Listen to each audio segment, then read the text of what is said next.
एक घने जंगल में जहां ऊंचे ऊंचे पेड़ थे और एक शांत नदी बहती थी, 3 दोस्त रहते थे। एक तेज दौड़ने वाला हिरण, एक मजबूत भालू और एक चालाक लोमड़ी। वे हमेशा साथ रहते थे और अपने दिनों का आनंद लेते थे। जंगल में एक बहुत बुद्धिमान उल्लू भी रहता था। वह सबसे पुराने और सबसे ज्ञानी पेड़ों में से एक पर रहता था।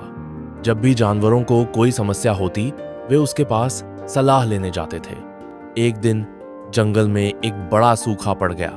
नदी सूखने लगी और भोजन मिलना मुश्किल हो गया। तीनों दोस्त चिंतित हो गए। हिरण ने कहा, मुझे पता है कि कहाँ पानी मिल सकता है।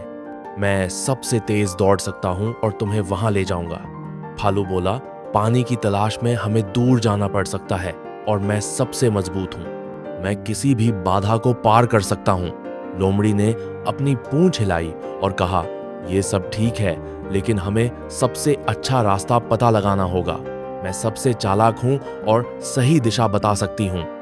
लेकिन उल्लू ने आगे कहा, क्या तुमने कभी सोचा कि अगर तुम अकेले जाते तो क्या होता? हिरण तेज दौड़ता, लेकिन हो सकता है कि उसे सही रास्ता ना मिले। भालू ताकतवर होता, लेकिन शायद उसे पानी का स्रोत न पता चले। लोमड़ी चालाक होती, लेकिन अकेले इतनी दूर तक शायद न जा पाती।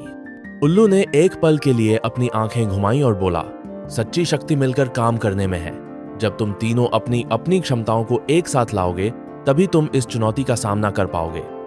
हिरण अपनी गति से पानी की तलाश कर सकता है, लोमड़ी अपनी बुद्धिमत्ता से सबसे अच्छा रास्ता बता सकती है और भालू अपनी ताकत से किसी भी बाधा को दूर कर सकता है। तीनों दोस्त एक दूसरे की ओर देखने लगे।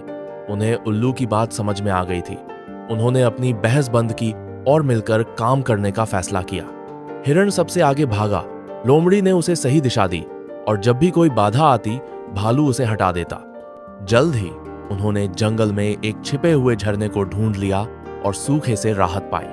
ये कहानी हमें सिखाती है कि एकजुटता में ही शक्ति है। हर व्यक्ति की अपनी अनूठी क्षमताएं होती हैं और जब हम उन क्षमताओं को एक साथ लाते हैं और मिलकर काम करते हैं, तो हम किसी भी चुनौती का सामना कर सकते हैं और सफलता प्राप्त कर सकते हैं। अगर ये कहानी आप लोग को पसंद आई तो लाइक करो। हमारे चैनल पे नए हैं तो चैनल को सब्सक्राइब करो। मिलते हैं फिर एक नई कहानी के साथ। तब तक के लिए अलविदा।